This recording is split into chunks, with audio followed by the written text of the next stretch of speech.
સમાચારો સાથે હું છું અન્વી। વાત કરીએ ગીર સોમનાથની તો અહીં સરસ્વતી નદીને જોડતી લીક કેનાલ અપગ્રેડ થશે। લીક કેનાલ અપગ્રેડ થવાથી સૂત્રાપાડાના 14 ગામને ફાયદો થવાનો છે। સરસ્વતી નદીનું દરિયામાં વહી જતું પાણી ખેડૂતોને મળશે। 14 ગામમાં 680 હેક્ટર વિસ્તાર જમીનને મળશે। આ તમામ વિસ્તારોને લાભ મળશે તો આ 4 કરોડ રૂપિયાનો ખર્ચ કેનાલને અપગ્રેડ કરવામાં આપવામાં આવશે। જિલ્લા ઉપપ્રમુખ રામભાઈ વાઢેરે પીએમ મોદીને આ અંગે પત્ર લખ્યો હતો। પીએમને પત્ર લખ્યા બાદ સિંચાઈ વિભાગ હરકતમાં આવ્યું હતું અને આ કામગીરી કરવામાં આવી।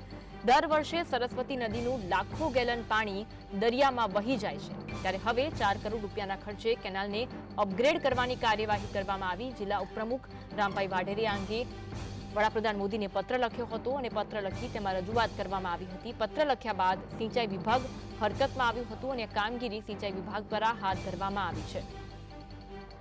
દર વર્ષની આ સમસ્યા હતી। સરસ્વતી નદીનું લાખો ગેલન પાણી દરિયામાં વહી જતું હતું।